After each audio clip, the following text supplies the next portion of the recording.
Welcome to another episode of Chatting with Staxx. I'm your host, Bill Staxx, and today I got Anthony Luciano Raimondi. What's up, man?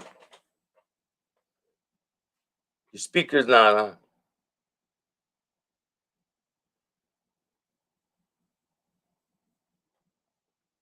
Hit the speaker, man. Can you hear me? Yeah, what's up? Same old, Can't complain. What are you up to, man? Just taking it easy, doing a couple of things I have to take care of. Just relaxing a little bit. Yeah. Reading my good comments. The people who make comments, good comments, bad comments. I don't even bother getting excited over the bad comments because of the people who write the bad comments don't understand what the hell they're reading. Hey, man. Most of them probably didn't even read the book. What? I mean, most of them probably didn't even read your book, and if they didn't, who gives a shit, man? Keep it moving. I gotta make you laugh. And then I got a story I want to tell you about a friend of mine, dear friend of mine, him and his brothers. I saw a couple of comments in my other websites that I have, and they're talking about this Sally Burns. Oh, he said he killed Sally Burns. Sally Burns was killed with a 22, not a 380. They found him in the trunk of the car in 1980. Well, if these stupid bastards, these stupid fucking morons read my book, or these stupid cocksuckers seen my podcast, I said the guy that I shot when I was 16 was a cousin of Sally Burns. He was a kid cousin, and he had the name Salvatore Granello. He was named after him. He was the one I shot. I never said I shot the old man, Sally Burns. But people have a tendency when as soon as they hear something, they change it all around because they're fucking idiots. They're probably working with all the other haters who don't like me. So you know what? I don't give a fuck. Now, being that is said, if you're going to say something about me, read the book, read it carefully, listen to the podcast. When you hear me explain everything, don't just jump to conclusions when you hear me mention a name. Listen to what I say. Then you make your conclusions. Otherwise, you know what? You're a fucking jerk off. Anyway. And that goes to the fucking jerk offs that I read their reviews today. Anyway, I had a couple of friends of mine. There was Mikey Sebastiano, his brother Richie, and his brother Joe. Joey was a gambler, bookmaker, everything, and he lived across the street from me. He was married to one of my neighbors, and he was married to Angie, one of my neighbors. Now, his brother Mikey Sebastiano and Richie, they called him Richie Hawkeye. They used to hang out in the club I had a piece of on 5th Avenue and 57th Street. It was a green owl. I had an interest in there. And they were great guys. Their father was an old time wise guy, a bookmaker and everything. But Richie and his brother Mikey, they didn't want to be made. They were coke dealers. Anyway, I'm gonna tell you this guy, Richie Sebastiano, was one tough motherfucker. I'm gonna tell you what happened with him. This guy got pinched for dealing drugs, and they sent him to prison. All right. In the prison, he got into an argument with a couple of guys, and he fought 4 guys, and he kicked the fucking shit out of 4 guys by himself. All right, but he was no big weightlifter, Richie, or anything like that, but he was just a tough fucking guy. P.S. What happens, he's in the cell by himself. They throw pine oil in his cell on top of him and set the cell on fire. All right? Normally, then he burned. And let me tell you, the fire, they said, was burning for about 2 minutes before the guards got there to put it out. That his fingers were burned, like where your fingernail is, and then you go to the first digit. Yeah. They were burned up to there, from the fingernail to where the Why'd first they do digit that? is. Why'd they do that to him? Why'd they do that to him? He got into a fight with these guys in the prison. He kicked the shit out of all 4 of them by himself. They couldn't beat him, so they set him on fire in the burned him up. Huh? Was he with a family? The Colombos? No, he wasn't. Not. He knew a lot of guys, and his father used to be a wise guy. But Richie and his brother Michael, they didn't want to be wise guys. Their brother Joe was a wise guy. He was with a family. But Richie got into the fight in the prison. He kicked the shit out of these guys. They knew they couldn't beat him with their hands because he beat the shit out of 4 of them. Like I said, they got pine oil, threw it in the cell, like 2 buckets, and they threw the lighter in there, and it went on fire. They lit it up with a torch or whatever the fuck they made. Richie was on fire. He was in the hospital for a long fucking time in the infirmary. He lived through that shit? What? He lived through it too? Yeah, wait, there. Yeah, he lived. His fingers, you could see like the fingernails, some of his fingers were burnt down to the first digit. Like if there's a fingernail, and then when you go down the first digit, they were burnt down to there. Some fingers he had stubs. He had 3/4 of a finger, half a finger on both his hands. He had scars on his face, and he grew a beard. He comes out of the infirmary, and he finds out that it was these 4 guys. Now remember, you got to remember something. He's in prison now. So what happens one night? One of the guys is standing outside the cell, and evidently he never seen Richie coming. Richie came right by. He stuck him right through the fucking eyeball with a fucking ship. And when it was fucking 8 inches of steel in his eye and out the back of his head. He killed the fucking guy. Boom, killed him fucking dead. Another guy, they were out on the yard. Richie just went up behind this guy and fucking caught him in the back of the fucking head. But before he killed him, he turned him around. He said, "Do you remember me?" The guy went to run. He caught him in the back of the head. He ripped open the back of his head. The other 2 guys, they go into protective custody. All right, now, Richie's busted. He wants to get these 2 guys. All right. Can't get them. They're shifting guards. Finally, he makes friends with a guard. Guard and him are talking. Whatever happened, I heard the guard got a big fucking payout in cash. I mean, like we're talking maybe back then, we're talking like in the 70s, like 50 grand.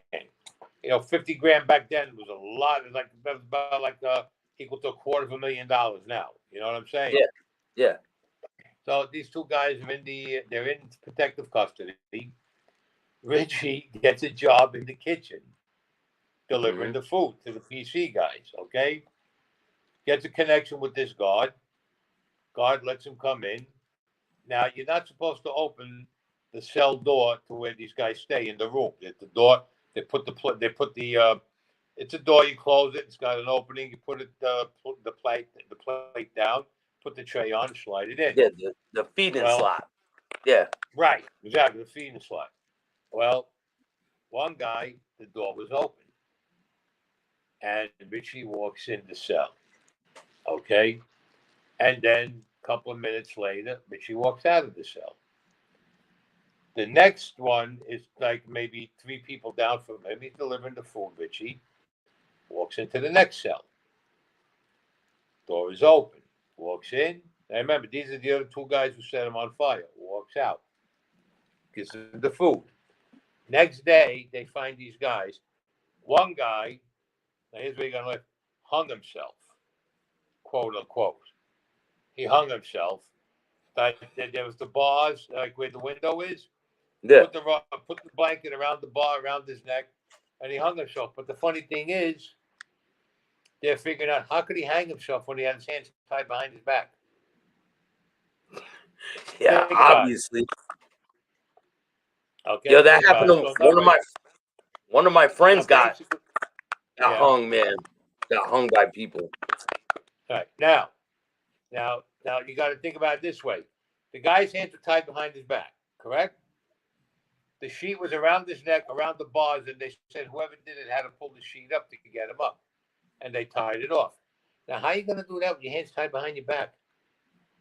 It's impossible. Now, here's the best part. The other guy, you ready for this one?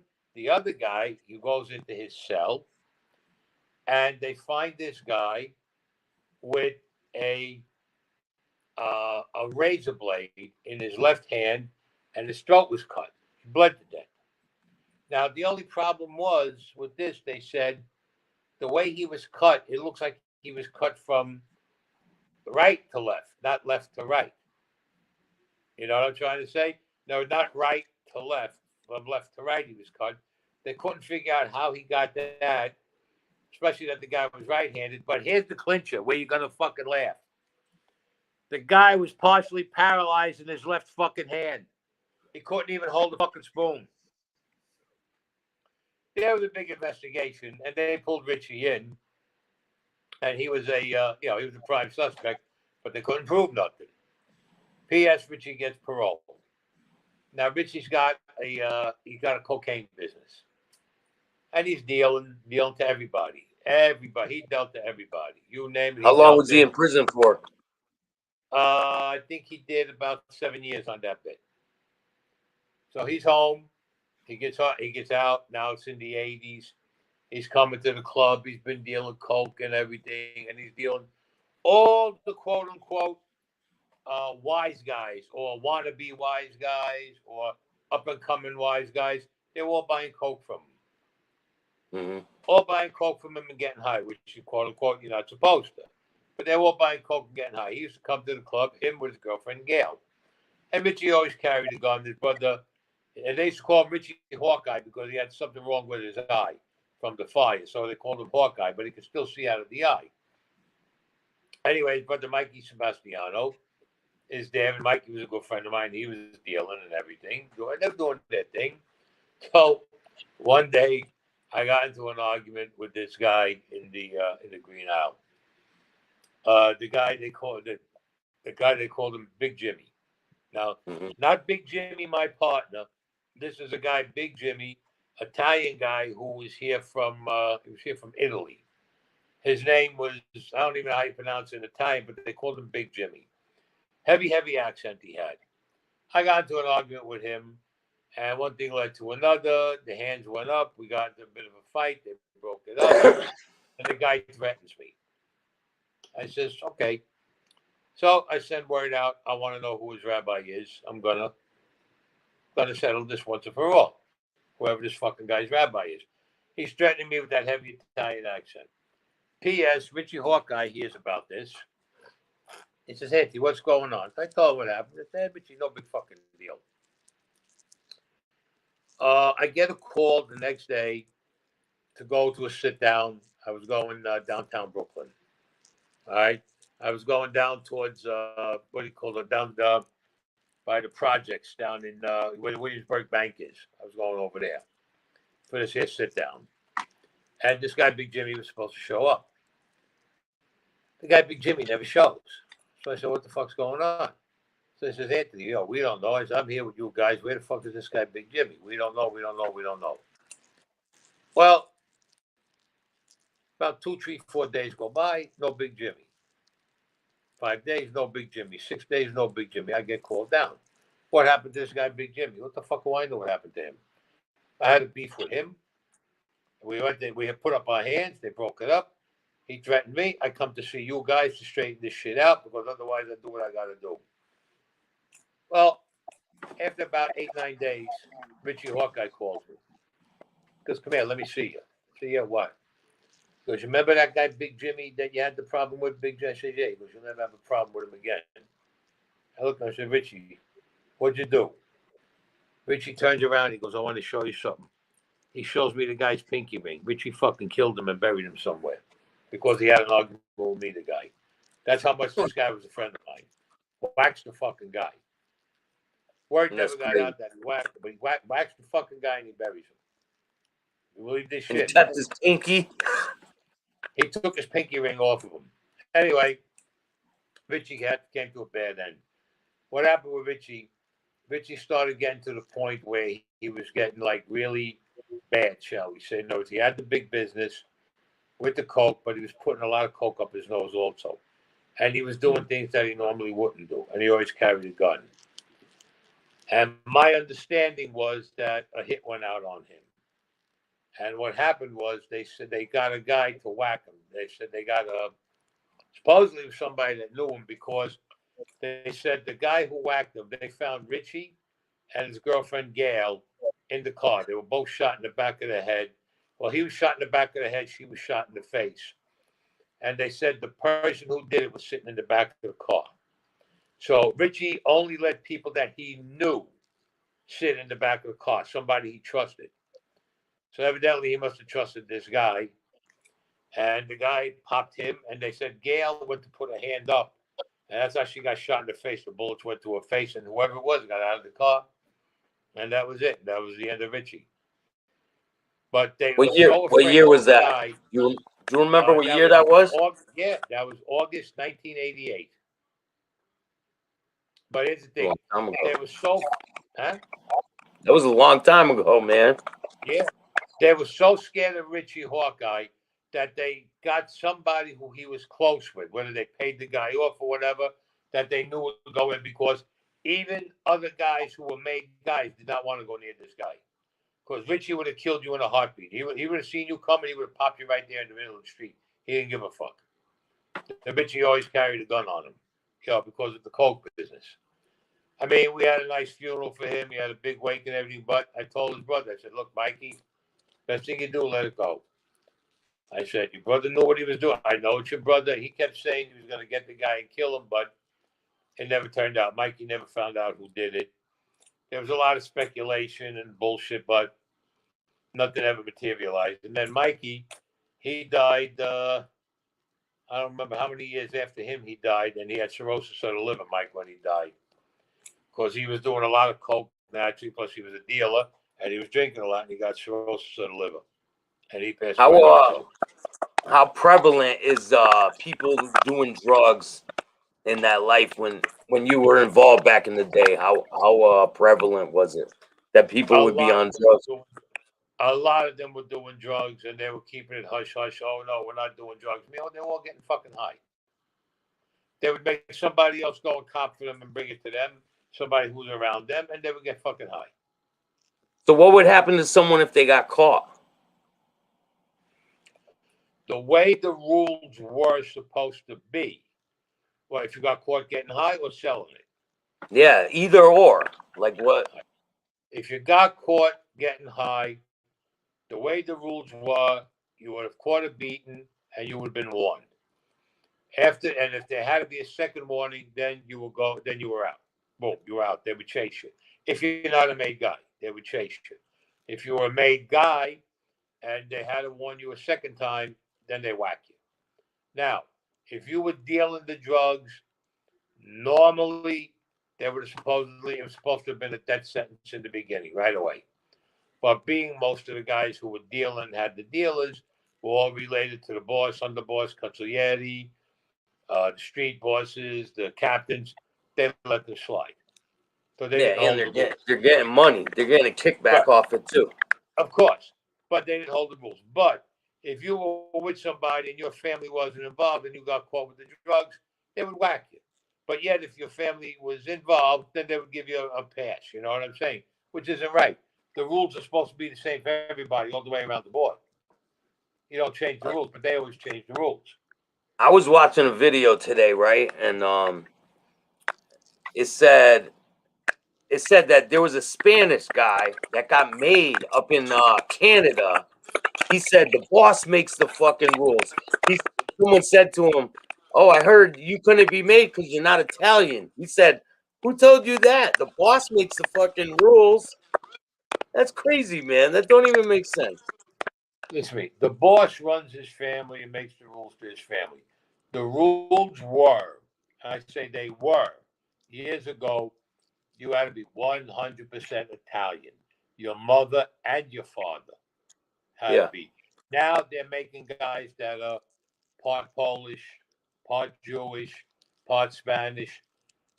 Like the mother is, let's say, like the mother is Jewish or Spanish or Polish or something, but the father's Italian. Okay, well, we're going by the last name. No, that's not. They changed the rules. No, that's not the way it fucking went. That's not the way it went. Your mother and father.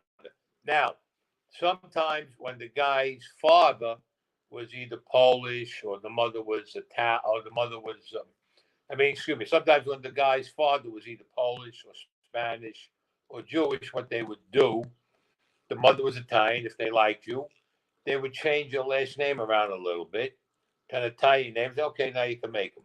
That's bullshit. They changed the rules. That's the other reasons why I left and I got out. Now everybody says A lot of these guys, oh, we don't know Anthony. He's full of shit because I left, and these guys who were talking, who talk and talk and talk, they weren't allowed to come around us on Carroll Street and Third Avenue with the Diplomat. If they came down, they came down for 5 minutes and they had to leave. And none of them were made. They all didn't start getting made till maybe 10, 15 years ago, even 20 years ago. And I left a long time ago. I left there and I started hanging out up in the Bronx. Then I left the Bronx and I just walked away from everything because all these new kids were taking over these new guys. So they could do all the talking they want because they didn't come to Third Avenue. They did not. They did not come down on Third Avenue and hang out. No name needed. Asked whatever happened to Scappy. Scappy passed away in prison. Scappy died in prison. What did he catch the case for? Oh, Scappy was on. He was involved in a couple of cases when he got his time. One of the cases he was involved in was the commission case. Then he had a big loan sharking case, and he had an organized crime case also. And they locked his ass up. Oh, they gave him life plus 100 years and more. He was involved with a lot of things, right? Scappy, oh yeah, Scappy was involved in a lot. Nicest fucking guy. To me, Scappy was the nicest guy you'd ever want to meet. Because all these bullshit artists, all these young bullshit artists. Yeah, I knew Scappy. I went up to the club. You're full of shit. You went to this club. I used to see Scappy every fucking day. Either he came to 3rd Avenue or I went up to 5th Avenue to this club. So these guys can say everything they want. They can say they can badmouth me, whatever. I don't give a fuck. I saw Scappy every fucking day. Half of them, I'll guarantee, half of them wouldn't even know what the fuck the inside of his club looked like. Let's put it that way. And I'm telling you that. And they don't even know who the guys who used to hang around with Scappy either. I'll bet you. So, hold up. Let me see. Boom. Mario M. Staxx, can you ask him if he knew Frankie the Painter from Coney Island? What's that crackling noise? Is that yours? Yeah, I guess it's my thing crackling. Frankie the Painter, I never knew this guy. I never heard of him, I'll be honest with you. Did you ever see that? People trying to change their last name so that they can try to get made? Yeah. I've seen it plenty of times it happened. Plenty of times it happened. I was like, what Hank the Bank Samara? They made him and he wasn't Italian at all. He wasn't full Italian. And people know this, right? What, like, as the process happening, or they find out after? No, they knew. They knew it. They knew it because you say like your captain comes to you, okay? Say you're not Italian. All right, so we could change your name around a little bit, but he has to let the boss know or whoever he lets know. And he's a skipper now. This guy, he lets them know. Okay, and they'll make it because your skipper says he wants you made. You're a good earner, and it's okay. Let's play with his name a little bit, and that's what they do. Yeah, because they would just want the money, right? Yeah, because you're a big earner. You make money. So instead of keeping the guy as he is, but they make him. And like I said, that doesn't follow the rules. That's not the rules. It's not the way the rules were. Back in the day, they used to bend the rules to make it fit their, their agenda. No. Back in the day, they did not do that. Not when I was. No, I mean as time went on. You know what I mean? They started bending the rules, I would say, in the 90s. When I came home at the end of the 80s, they started bending the rules in the beginning of the 90s to suit everybody because all the old timers were going away. All the bosses and everybody went away. You have any dealings with Philadelphia? No, not really. The only ones I knew from up around that area was who I met through my father was Little Nicky. I knew him through my father because my father used to do a lot of business up in Philly. It seems like up in Philadelphia, if you fucking look at a guy cooking, they want to whack you. They're fucking crazy. Someone said Anthony could not even name one restaurant. He lives in Brooklyn with the top line places. I can't name one restaurant. How about, does he want Teutons? Does he want Monty's? Does he want, who else? What else does he want? How about Casa Storta, you stupid fuck? That was my cousin's. It's Casa Storta meant Crooked House. Just to name a few. Most of the restaurants I ate with was down in the city. Oh, what? You want to go to Peter Luger's? I can't name no restaurants, please. Don't be fucking stupid. Now the guy's talking like a fucking ass. How about I think it's called La Forta, La Fornia. I can't remember the fucking name. It's on 18th Avenue and 78th Street. I go there to eat also. All right, so stop talking like an asshole. I can't mention no restaurants, please. And years ago, I'll go you one better. Years ago in Bay Ridge, you had the Bay Ridge Seafood House. You had Brioni's Italian Restaurant. Do you remember those, idiot? Or are you too fucking young to even know that? Guys got to tell me about fucking restaurants, please. Get the fuck out of here. Oh, I got Sheepshead Bay. You want to go to Lundy's? Is that where you want to go? You want to go to the Lobster Shanty? Which one you want to go to? How about Castle Harbor? That what you call that the people I knew owned also. That Uncle Mickey owned. How about that place, Castle Harbor at the end of Sheepshead Bay? Yeah, you got any good stories about your cousin Matt? That'll be safe for another day because I got a lot of stories, and we need at least a good hour and a half. Yeah, I want to hear some good stories about your cousin Mac. Your friend that said I can't name any restaurants. Ask me if that's good enough for him, or does he want? He was fucking with you, man. Fuck out of here, please. No, if he was fucking with me, then I apologize for calling him name. If he wasn't fucking with me, well, take it as it comes. People are crazy, man. They take all the good restaurants. I bet you they couldn't even name one fucking restaurant up on Arthur Avenue in the Bronx. I couldn't. I've never been there. And up in what you call it? The only restaurants here for these people know that want to talk is what they read about in the newspaper. That's what they know. That they don't even know the places where they even seen them. Please, don't let's not get ridiculous now. How about the Squire's restaurant in Long Island in Great Neck? It was a great place. It was a fantastic place over there. How about the Rustic Grotto that used to be in Fairfield, Connecticut that I used to go to all the time? When was that? How about a long that place?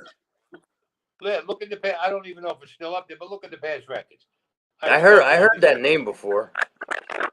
Yeah. And the guy who owned it was a guy named Angelo, who was a friend of ours. And me and my cousin Mac used to go up either on a Sunday or we used to go up Saturday night and spend the whole night over there. And we used to eat up there and everything. So please, these people want to talk. They don't even know what they're talking about. How was your Gotta be Italian on your father's side. Anthony knows that. Of course, you gotta be Italian on your father's side now. I'm talking about they're changing the rules left and right. The way the rules were, you had to be Italian on your mother's side and your father's side, not just your father's side. Now they're taking guys that just their father's Italian and your mother could be Ethiopian and they didn't give a shit and they're straightening them out. Just like they straighten out guys in a fucking bathroom. Are you fucking kidding me? Never in the fucking history of this life did I ever hear a guy getting straightened out in the fucking bathroom. Or a guy getting straightened out in a prison closet or something like that in prison. That ain't the fucking way it went. But you know what? Nowadays, they make you anywhere. They'll make you you can sit in your fucking front seat of your car and they'll make you. It's fucking ridiculous. And they got the balls to turn around and say, yeah, he's made. They made him in jail. You never got made in jail. That was you never did. You never got made in a fucking bathroom closet or in a fucking place. Never. Never happened. Never. But this is how everything changed. This is how everything changed. So, what the fuck you got to say? You're going to stay around with everything changing. And then, like I said, all these guys talk. 99% of them weren't even around when I was around. They were kids. You got to remember, I'm at least between 22 to 28 years older than these guys that are around now. And they did not come down to 30th Avenue and Carroll Street to stay. And if they did, they came in, stood maybe 5-10 minutes. They saw one of their uncles or cousin or whoever, and they left. They weren't allowed to stay with us. Was there a lot of altercations in that bar when you were there, or the club? No, what it was the Diplomat Lounge. It was on the corner counter. It used to be a bar years ago called the Diplomat. And then what happened after they lost their license? They made it into a social club, and that was our hangout. Everybody says, "Oh, why is somebody going to come down to a bar to talk?" Well, stupid. Let me explain something to you. It was our social club. The boss at the time stood there, which was Big Alley Boy. Tom DeBella would go down to St. Monty sometimes.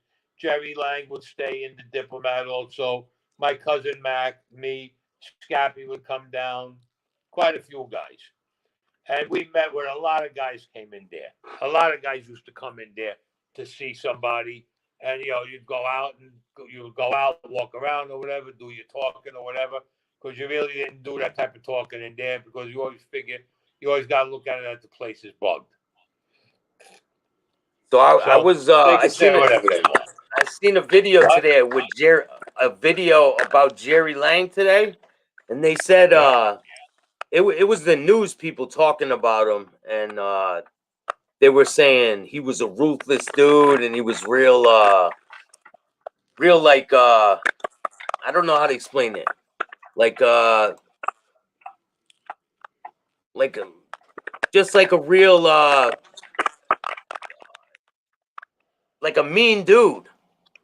Did you see him like that? No. Jerry, I knew Jerry. Jerry was not mean. Maybe he came across like that with the cops and shit, you know? What? Maybe he came across that with law enforcement when they came around him or something. Yeah, with law enforcement, yeah. But Jerry, let me tell you something. Jerry was a guy, he'd give you every chance in the world, just don't fuck him. If you fucked him, you had a problem. But Jerry was a good boss. He ran a good family. He ran a good crew. He did everything right.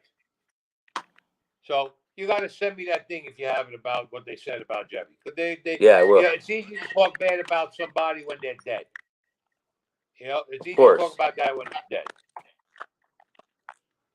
They asked if the club on 3rd and Carroll is still there. No. But I think they made it. They either made it into a business or they turned it into an apartment. I'm not sure if they turned it into a house. I'm not exactly sure. It's either a business or an apartment they made it into. That's been gone for years. That's wrong. The Diplomat's been gone since I'd say the end of the 80s, beginning of the 90s. It hasn't been the Diplomat no more. No. I'm sorry. Forgive me. No. In the 90s, somewhere in the 90s, I think it disappeared.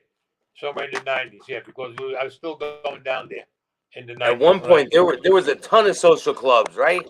Like on every corner out there. There was, yeah. There used to be a lot of social clubs, yeah. Yeah, there definitely was. Like here, like a Cockeye Al. His real name is Ali Lamont. He used to come down over there. Tony the Gawk, when he was alive. There's Tony Ogiello. He would come in over there. Vinny Blue Eyes the Law used to come in there. Mr. Blue came in there.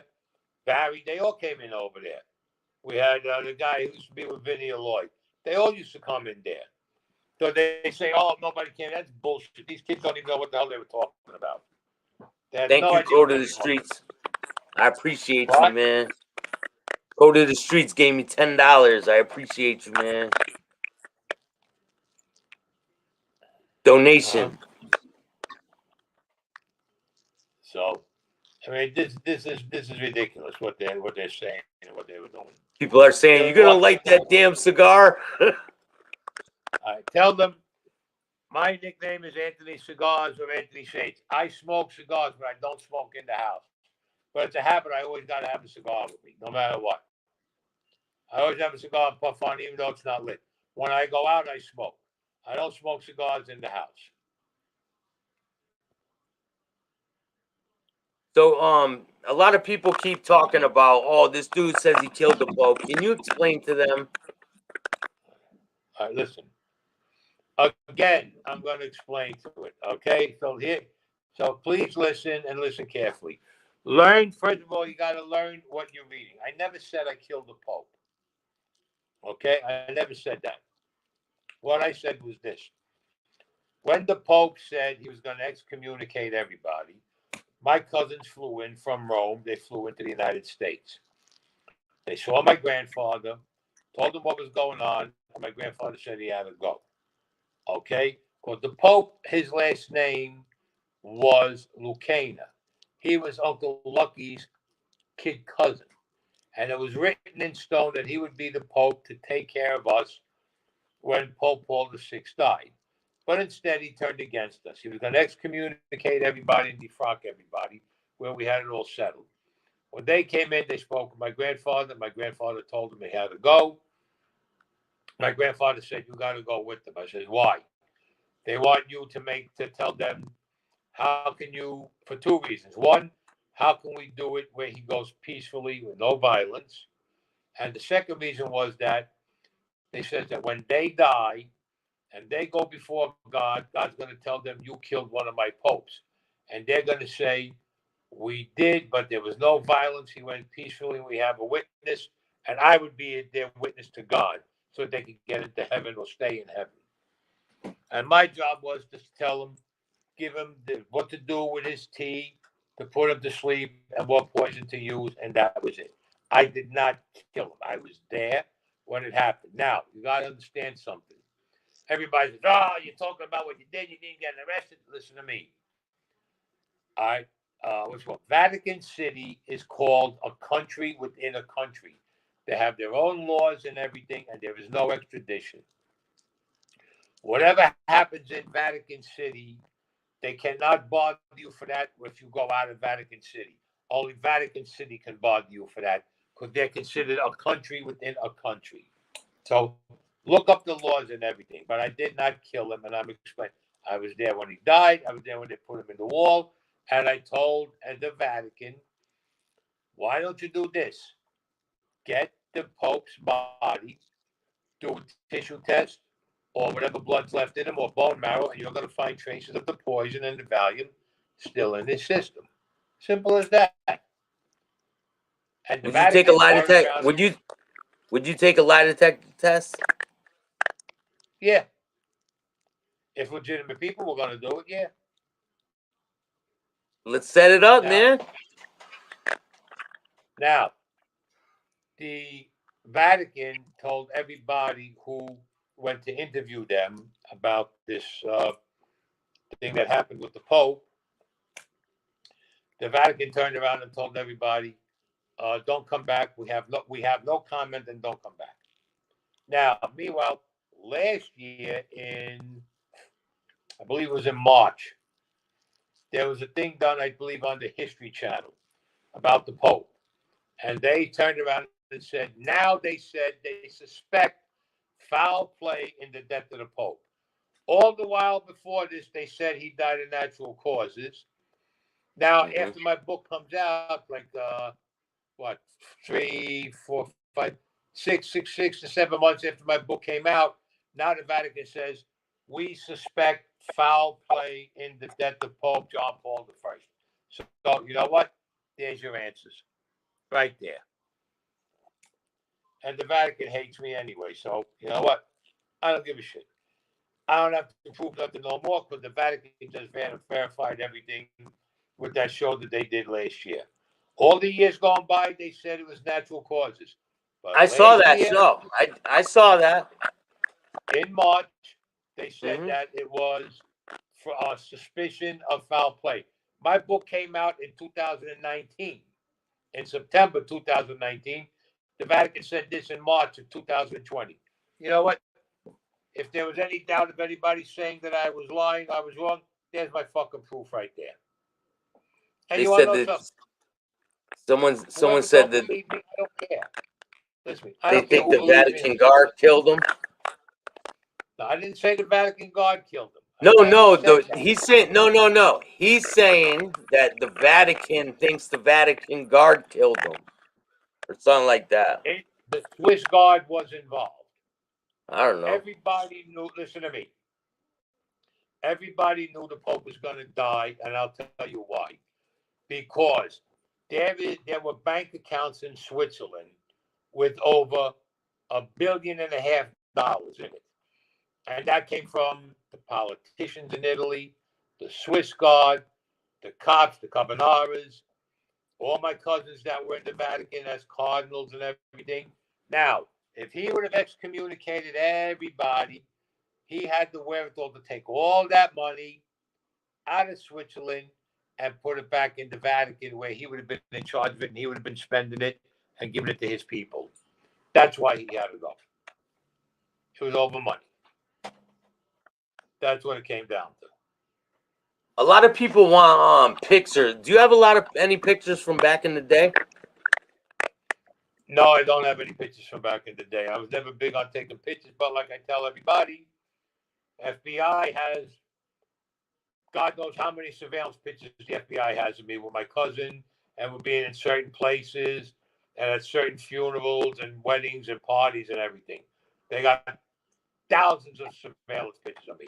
I was never one big to take pictures, when I was younger.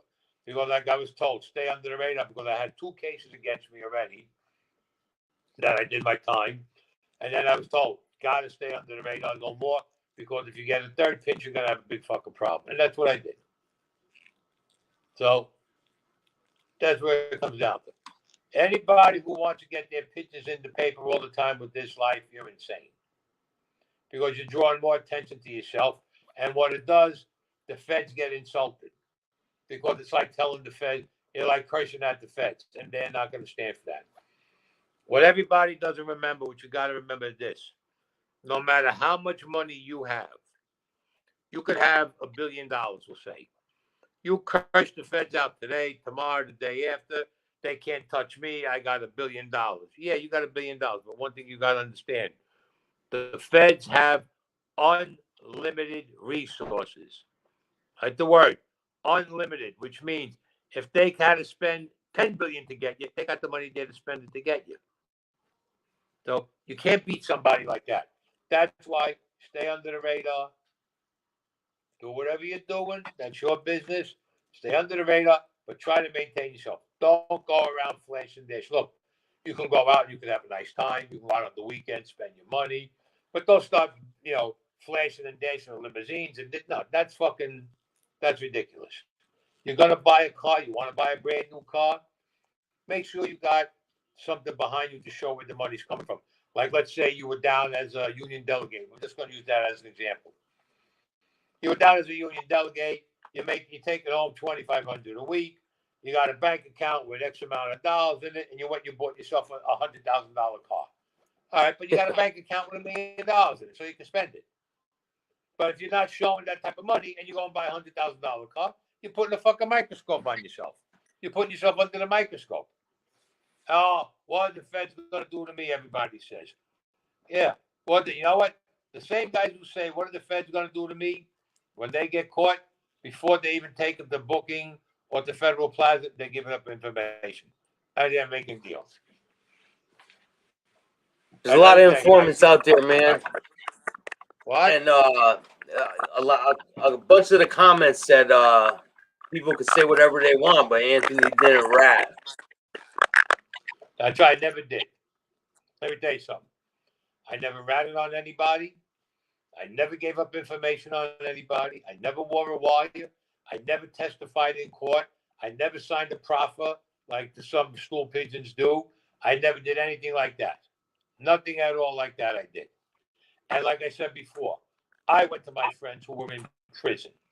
And they said, write your book you want, get out of this because these new kids, they will turn around and put you in here for 1,000 years. And they were even talking about kids that they knew that were related to them. Do what you got to do. They said, but if you put us in the book, just don't make us look like animals. I said, that would never happen. I would never make you look like animals or look bad. All right? And that was it. And that's. Do you remember the someone said, do you remember the address to the diplomat? Oh, I don't even remember the address. No. Right on the corner of Cal Street and 3rd Avenue in Brooklyn. I don't remember the address. Someone said, do you drink whiskey? Scotch. I used to drink Cuddy Sock at that time. I used to drink Red Label when I would drink. Yeah. When we were the diplomat, big I haven't had a drink back drink in a then. long time, man, and it feels great. Yeah, you gotta take that.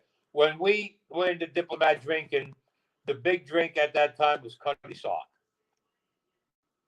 that we used to drink. And we used to drink it out of the pony glass or the rock glass. Yeah, I don't miss drinking, man. Not at all. No, I don't miss it. But the address of of the Diplomat, I have no idea what the address was. That'd be like asking me if I knew the address of Scappy's Club. I didn't know the address. I remember I used to go out to Fifth Avenue. The club was always over there. Monty's Yeah. Restaurant. You know the address? No, it's on Cow Street between 3rd and Evans Avenue. What the fuck do I know the address? You tell me about restaurants, I'll tell you where they are. I don't remember their addresses on any of them places. Yeah, someone just Yeah, go ahead. I had a club. I got a piece of me and my cousin Mac. It was called the Rich Man Poor Man Club. It was in Brooklyn. It was on East 15th Street between Avenue L and Locust Avenue. Do I remember the address? I have the foggiest fucking idea what the address was. But I used to go up Avenue L, make my turn on East 15th Street. In the middle of the block, there was my club. But you had to walk in. It was pushed in back. It used to be a house at one time. I had a club on Cotillo Road right off East 4th Street. Me and Mikey the band, my cousin Philly. I don't remember the address. You know what I'm saying? I don't remember. Oh, I know. Here's where the club is. Boom. Okay, that's where you went. You knew where to go all the time. They didn't give you addresses. This isn't the. This wasn't the. What do you call it? Telephone directory. Yeah, here's the club. The club is over here. Boom. You went to the club, and that was it. You knew what it was. I mean, that's the way it was. I had a piece of the Desiree Club.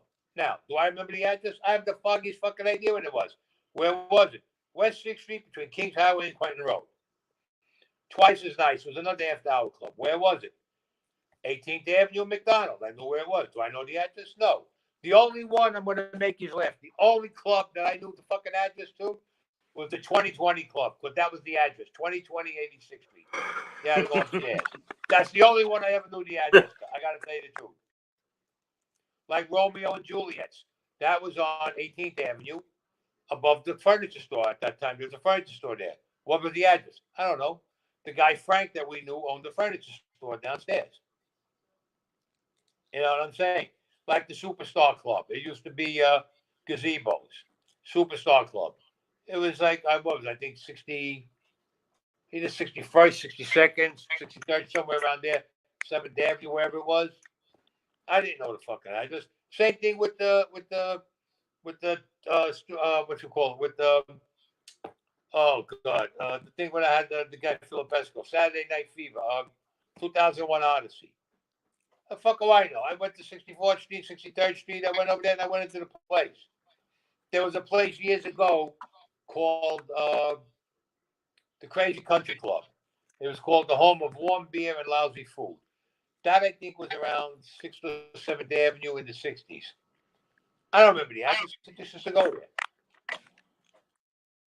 You know? Did you That's know? what it Did was. you know Mikey Scars?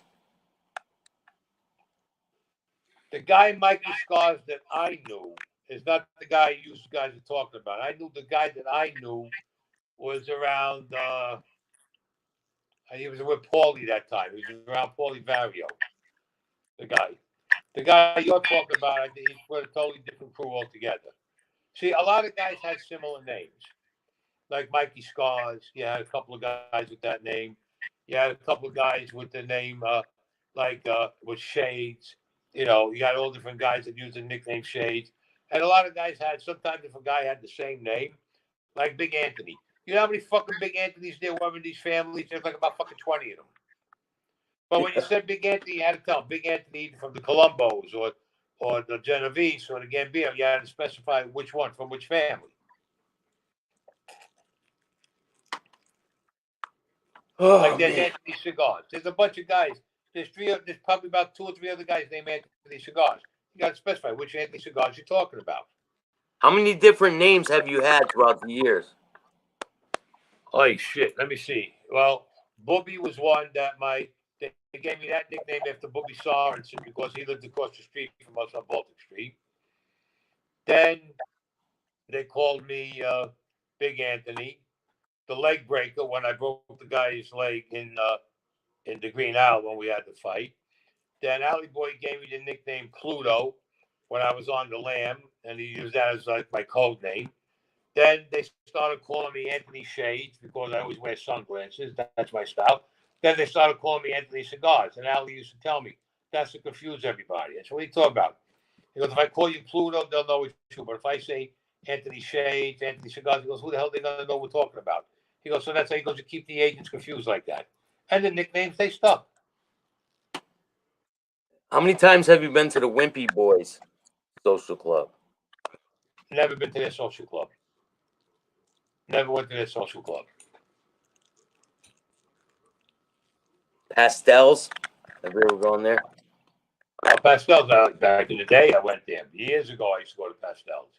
I would go in Pastels, but then I would make the rounds to the other clubs. I didn't stay in one club. And then there was, what was his name? Joey Dale?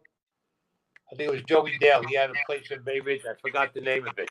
He had a dance club. Because Joey Dale had the Dale dances. And he had a club out there. And then years ago, he had a lot of clubs out there. He had the Penthouse. I used to go to the Penthouse a lot when I was younger. Penthouse was a nice place. I liked that I liked it up there. He said, this dude said, did the Diplomat turn into Glory Social Club? No, the Glory is on 3rd Avenue between Carroll and President. So people keep talking about this shit. Someone keeps saying something about some guy Barry extorting you. Barry? Word is Anthony was extorted by him. Some guy named Barry. Never happened. No fucking way. No fucking way. Never happened. That's bullshit. Who's the guy they're talking about? Never happened. Some guy Barry extorted me? No. That never happened. That's a crock of bullshit. And this so-called extortion, when did this happen? Yeah, when did this happen, Brooklyn boss? 718. When and where did this happen? Nobody named Barry ever extorted me. Nobody. Dudes are full of shit, man. They want to get their name on. Nobody ever extorted me. Sorry. So the other day when you said you went somewhere and people were like talking about your interviews on Vlad, right? Yeah, I was driving and people were stopping me. They were like, when they would come up to the light, if they were crossing or passing me, they would stop the cars.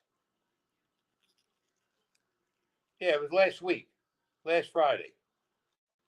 Yeah, man, we got to get up and yeah, it was awesome doing the show today, Damien. Who's the guy who said that some guy named Barry extorted me? Who's the guy Barry? Where did it happen and when? Tell me. I don't know, man. They're not saying. You know, everyone's Write to him and ask him. Write to him and ask him. they can hear you talking. Well, then why doesn't When you he answer talk, you? they can hear you. Oh, they can hear He me. said, "Yeah, Brooklyn." He's so Brooklyn. who is the person Some guy, yeah, when did that happen and where was it? Like, yeah. Where was it? In Brooklyn. The fuck is that mean, Brooklyn? That don't mean shit. Brooklyn. Who's the guy Barry? Who's he with? Where's he from? Please. whatever, man. Take that shit with a grain of salt, man. So the guy turned around and said it happened in Brooklyn. Billy, that's like really narrowing it down, right? Please. That's like trying to find a needle in a haystack. He really narrowed it down in Brooklyn. Come on. Tell the guy he better think of a better story than that. I got a question for you. Who made you into the Mafia? Someone said. After everything happened in 78 with Lufthansa and everything got straightened out, Big Allie wanted to straighten me out. And he was the one who brought me to Carmine Galenti. Now, I'll explain something. A lot of people are saying on the internet, oh, that's fucking bullshit. You don't get made with another family and brought to another one. Well, jerk off, who said that, yes, you do. It can happen. The reason why it happened that way is because they couldn't straighten out any more guys for whatever the reason. There was a stop on them. He went to Carmine Galenti. Carmine Galenti went to see my grandfather. They gave the okay. He straightened me out and sent me over to the Columbos. Now, that's a common practice that happened more than once with a lot of guys. So these guys will say, "Nah, it never happened. We never heard of it." That's because you haven't been around. Yeah, and I don't care who you're related to or whatever. It's happened more than once. It's happened a lot of times. It's happened a lot of times. There was even guys that were made by another crew to save their life because somebody was going to clip them because they did something bad. And the guy, and I'll tell you what happened. There was a guy, Big Louie, Louie the Lug, they called him. And Jerry took a liking to him. Jerry liked him. Louie did something bad. They were going to fucking get rid of him. Jerry took him and straightened him out because he liked him. Now nobody could touch him at that time. Okay? And nobody could touch him. Are you going to start your own YouTube channel? I don't know. I never thought about it. But yeah, it's an idea. It's a really good idea. People already got them with your name. People will tune in. I'm pretty sure they will. Well, you know what they do. If I start a YouTube channel, I'm going to want to get people to come on and talk. They can talk about whatever they want. They could be wise guys. They could be associates of wise guys. They could be guys who just came out of prison. I'll make it all about, about the life, about gangsters. I'll make it about. It doesn't make a difference to me. Do it. See what happens, right? Yeah. You just got to, Staxx, you got to tell me how I can make a YouTube channel. I don't know how to make one. I'll hook you up, man.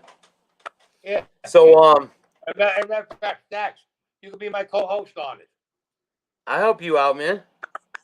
You could be my co-host on the show. I got no problem. I'll help you out. And if we do it, I'll tell you right now, no subject is untouchable. You can talk about anything you want. Talk about anything. I'll help him make a show. Yeah. Why not? But thanks for coming on, man. I appreciate you. And anytime. If you guys don't know, make sure you go out and check out Anthony's book before you talk shit. Read his book and then talk shit. How about that? Or my podcast called The Enforcer. It's 10 episodes, my podcast. Titled The Enforcer. And we'll touch on some more subjects on the next episode. One other thing. I just got to touch on one thing. Everybody keeps taking it out of context when I said I killed 300 men when I was overseas. Let me explain something. Now, this is about the 10th time that I'm going through this. I never said I shot 300 men. What I was a sniper. I took out maybe, I'd say 70, 80 men. And I'm telling you I did. The rest of them were killed like this. We went into a village. There would be firing. Guys would be in tents. Not tents, excuse me. Guys would be in huts. And I was a demolition site. So what I would used to do, I used to take the handheld rocket, the Lord's rocket, and send it in there and kill them. Kill maybe 4, 5, 6 at a time. When in Cambodia, they run into the Cambodian mountains, into the caves. I used to send rockets into the caves, and that's how we used to kill them. That's how I got a count of 300 men. So now this is like the 10th time I'm explaining this, but some morons out there are going to take it and run with it a different way. Which you know that. Because they don't listen. Just like I explained about Sally Burns. I never said I killed the old man, Sally Burns. The guy, Sally Burns, that I shot was a cousin, like a second or third cousin with the name Salvatore Granello. I never said I shot the other guy, the uncle. I never said that. But you know what? People only hear what they want, or they read and they don't understand what they're reading, and they change it all around, and they don't even understand what the fuck they're reading or saying. So, hey, and man. I'm explaining that again for the 9th millionth time. There's a lot of unhappy people in the world, and guess what? They're going to remain unhappy, and I don't give a shit. I'm going to keep moving on. But anyway, man, make sure you hit the like, subscribe, and notification bell. You can get my videos every time they drop. I'll check you out, Anthony, man. Next time. All right, brother. Okay, take care, everybody.